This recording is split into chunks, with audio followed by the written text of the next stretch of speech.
네, 여러분 안녕하세요. 탑입니다. 자, 부산시 도시공사가 시청 앞에 행복주택 1단지 692세대 모집 입주자 공고가 나왔습니다. 자, 29일 오는 29일 화요일부터 다음 달 11월 8일 금요일까지 이 모집을 시작을 했으니 여러분들이 이 해당자분들은 날짜 잊지 마시고 신청을 하시기 바랍니다. 자, 행복주택은 이제 주변 시세의 60에서 80% 정도 시세로 공급을 하는 그런 주택입니다. 자, 주거비 경감을 위해서 시세에 비해서 저렴한 조건으로 공급하는 이제 공공임대 주택이기도 합니다. 자, 시청 앞에 1단지는 전체 2개 동, 그러니까 37층 규모로 공급을 하게 되고, 주택 공급 유형은 오피스텔 그리고 주거용 주택으로 이렇게 공급이 됩니다.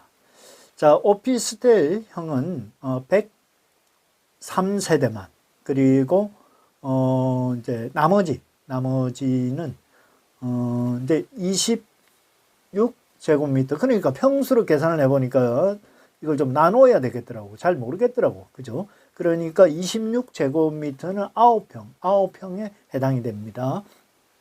그래서 이제 9평 규모의 오피스텔은 이제 103세대, 그리고 주택유형 형태로는 278세대가 분양이 됩니다. 다음은 이제 36제곱미터, 그러니까 11평에 해당되는 경우는 236세대, 그리고 44 제곱미터에 해당되는 13평, 조금 더 되네요. 보니까 이 세대는 75세대. 이 세대가 이제 13평 규모가 가장 큰 세대이기도 합니다. 주택이기도 합니다. 자, 입주 대상자는 무주택 또는 무주택 세대원 구성원으로서 이제 대학생, 취업준비생, 청년 사회 초년생, 그리고 신혼부부 또는 한부모 가족, 고령자, 주거급여 수급자 등에 해당이 됩니다. 신혼부부 60세대에는 부산시의 럭키 세븐하우스 사업 대상으로 선발을 해서 임대보증금 대출 이자와 월 임대료를 최대 7년간 이렇게 지원을 하게 됩니다. 자, 거주기간, 계약을 하고 거주기간은 이제 대학생과 청년은 6년, 그리고 신혼부부는 6년, 대신에 이제 자녀가 있을 경우에는 10년까지 거주를 할 자격이 되고요. 이제 고령자, 그리고 주거급여 수급자는 20년 거주를 할 수 있습니다. 임대 조건은 이제 평형에 따라서 3,525만 원 보증금이죠. 7,376만 원으로 이렇게 결정이 되었고, 기본 임대료는 14만 원에서 31만 원 수준으로 책정이 되었습니다. 자, 신청은 이제 부산도시공사 홈페이지를 통해서 신청을 하시면 되고요. 인터넷 접수가 어려운, 이제 뭐 고령이라든지 어려운 분들은 서류를 지참해서 도시공사에 직접 방문을 하면 된다. 방문 시에는 오전 10시부터 오후 4시까지 직접 찾아가셔서 접수를 하면 된다 하는 얘기입니다. 아무래도 이제 시청 쪽이니까 뭐 지하철이나 교통의 편리성, 그리고 접근성이 뛰어난 그런 부분이 있으니까 여기에 해당되시는 분들은 잊지 마시고 10월 29일 화요일부터 11월 8일 금요일까지 접수를 하시기 바랍니다. 감사합니다. 탑이었습니다. 네, 여러분 안녕하세요. 탑입니다. 부산이 여러모로 참 어려움을 많이 겪고 있는 도시이기도 합니다. 어쩌다 보니 노인과 바다라 이런 불명예, 어느 지역보다도 고령화가 급격하게 진행된 곳이 바로 우리 부산이기도 합니다. 자, 그런데 부산 경로당 식사 제공이 3.1일, 전국 평균보다도 아래, 거의 뭐 최저권에 도달하는 이런 집계가 나와서 참으로 씁쓸하다 하는 생각도 듭니다. 자, 국회 복지부에 이제 보건복지부로부터 제출받은 자료에 따르면 지난 6월 기준으로 전국 경로당이 68,885곳으로 이 중에서 87.3%가 6,151곳에서 어르신들에게 식사를 지금 제공하고 있습니다. 자, 식사 제공 횟수는 평균 주 3.5일로 평균 급식 인원은 경로당별로 16명으로 이렇게 평균 나와 있습니다. 자, 주 5일 정부가 약속했던 얘기했던 주 5일을 그대로 제공을 하는 곳은 전국 경로당의 35%에 달하는 24,000곳은 5일을 지금 식사를 제공을 하고 있다. 자, 그런데 전국 17개 광역도시별로 보면 전남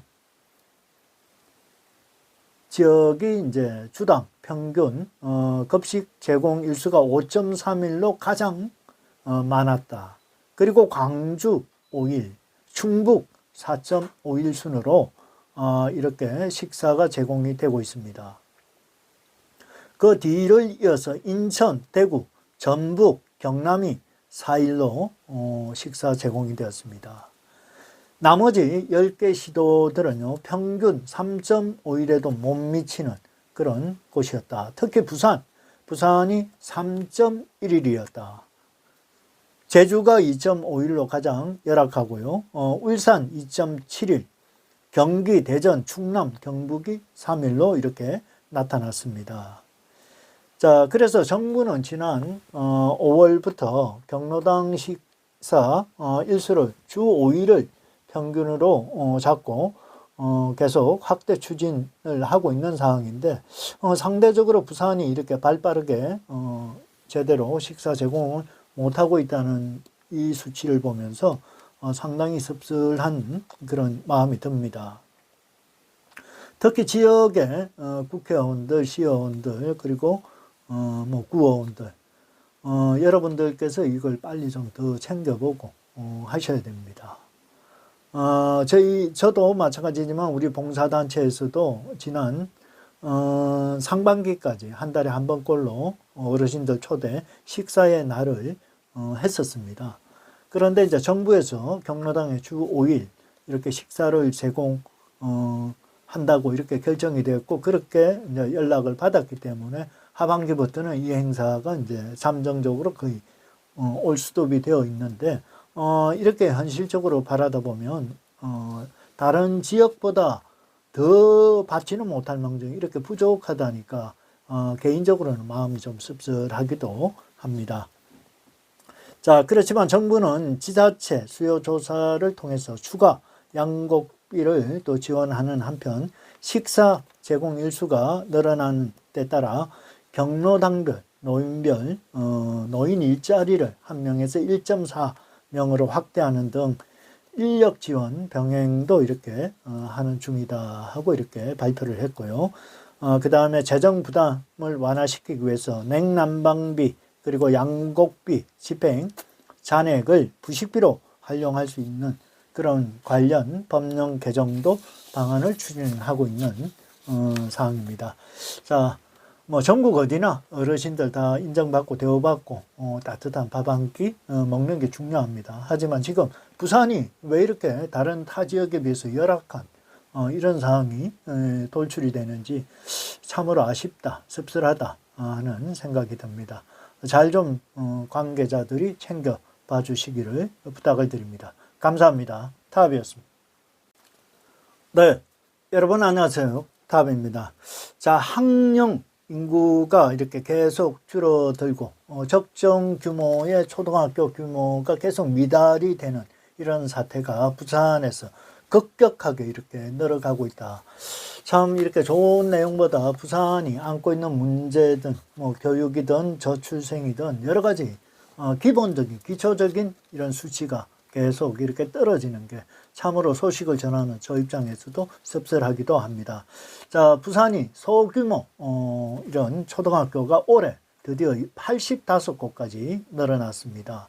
자, 85곳 중에 17곳은 정말 학교가 없어지는 폐교되는 수준에 달하는 60명 이하로 60명 이하. 뭐 따지고 보면 평균 한 학년에 10명 정도 채 안 되는 이런 학교가 17곳이 있다. 이거 참 심각하네요. 여러분. 자, 부산 지역에서 저출생 따른 학령 인구 감소로 학생 수가 적정 규모에 밑도는 소규모 학교가 급증을 하고 있습니다. 자, 학생 수만 놓고 봤을 때는 이미 통폐합 되든지 폐교가 되든지 이렇게 돼야 될 학교가 한 80곳에 달하는 심각한 수치에 도달했다 하는 얘기입니다. 자, 부산에는 관내에 304개의 초등학교가 있습니다. 교육부가 규정을 두고 있는 도심은 240명, 업은 120명, 면은 60명 이하. 요 기준이 이제 통폐합 최저 마지노선 숫자인데 지금 이런 상황을 보면 부산은 이제 기장군 쪽을 빼면 도심은 240명 기준으로 다 적용이 되어야 합니다. 하지만 도심에서 240명이 채 안 되는 이런 학교들도 계속 늘어나는 이런 추세입니다. 자, 참 심각하네요. 걱정이 되네요. 자, 이렇게 소규모 학교는 교사와 학생 간 유대관계 등 이런 건 뭐 장점이 있지만은 인원이 너무 작아서 뭐 모둠 활동, 쉽게 해서 뭐 체육대회, 뭐 가을 체육대회 이런 걸 하려면 학생 수가 너무 작기 때문에 어떤 진짜 분위기나 학생들의 추억에도 아무런 도움이 안 되는 이런 부분, 아쉬운 부분들이 있다. 그리고 학생 수가 너무 작다 보니까 서로의 다양한 뭐 이런 인격을 형성해가는 이런 부분에도 상당히 좀 뭐라 그럴까 운신의 폭이 작아지는 그런 부분들도 있는 사항입니다. 자, 이러기 때문에 인근에 이제 학교들과 이제 통폐합을 한다든지 뭐 하나로 합친다든지 분산 이동을 시키는 이런 부분이 급속도로 늘어갈 수밖에 없는 그런 상황입니다. 이미 부산 진구 쪽은 뭐 도심이라 그래도 이미 가산 초등학교도 통폐합을 진행 중입니다. 이 가산 초등학교의 경우도 전교생이 36명밖에 안 되는 상황. 그리고 올해 신입생은 아예 받지도 못하고 이런 상황이니까 이럴 경우에는 빨리 조치를 취하는 것이 더 오히려 나을 수도 있다 하는 그런 걱정이 되고요. 주원 초등학교도 99명 전구생이. 그래서 이제 내년 3월부터는 인근 학교로 이렇게 분산해서 집이 그래도 그나마 가까운 쪽으로 분산해서 이렇게 배치되기로 한 사항입니다. 자, 이렇게 통폐합은 당분간 앞으로도 계속 가속화될 것으로 이렇게 보이고요. 부산시가 작년 4월 기준으로 초등학교 학생 수가 14만 6,511명이었는데 올해 15만 죄송합니다. 지난해 15만 2,219명에서 올해 14만 6,511명으로 5,708명이 감소를 한 그런 상황입니다. 자, 그래서 2026년경에는 이제 소규모 학교가 100여 개 학교로 이렇게 도달이 될 것으로 보여지면서 심각한 상황을 겪게 되는 겁니다. 지금 강서구가 5곳, 금정구가 3곳, 기장군이 1곳, 부산 진구 2곳, 사상구 2곳, 그리고 서구 2곳, 영도구 2곳, 이렇게 해서 17곳이 정말 통폐합의 대상으로 바로 가야 되는 소규모, 아주 소규모 학교로 이렇게 급격하게 규모가 줄고 있다 하는 얘기입니다. 자, 그래서 이제 작은 학교, 뭐 이런 작은 학교, 소규모 학교를 활성화시키고 이러면 참 좋긴 한데 학생들, 그리고 이걸 통폐합하면 자칫하면 학생들이 통학거리가 멀어지고 늘어지고 뭐 이런 부분들도 상당히 염려가 되고 걱정이 되고, 만약에 그 학교 인근에 초등학교가 없어지게 되면 인구가 또 이렇게 줄어드는 영향도 있을 수밖에 없는 그 지역은 참으로 이런 문제들이 뭐 진퇴양난이다. 기본적인 걸 해소하려면 인구수, 초등학교 학령 인구가 늘어나야 할 텐데 지금 저출생 때문에 당분간은 어떤 방법이 없어요. 그죠? 그래서 심각한 부분이다 하는 얘기를 드립니다. 아무튼 부산이 여러모로 좋은 일이 일어나기 위해서는 청년들의 유입을 막아야 하고요. 청년들이 빠져나가는 걸 막아야 하고 일자리, 좋은 일자리 이런 부분들, 교육, 환경, 주거 여러 가지 풀어야 될 문제가 상당히 많은 그런 부분이다. 그래서 많은 인구를 유입하는 것이 첫째의 목표이지 않을까 하는 생각을 하게 됩니다. 감사합니다. 타협이었습니다.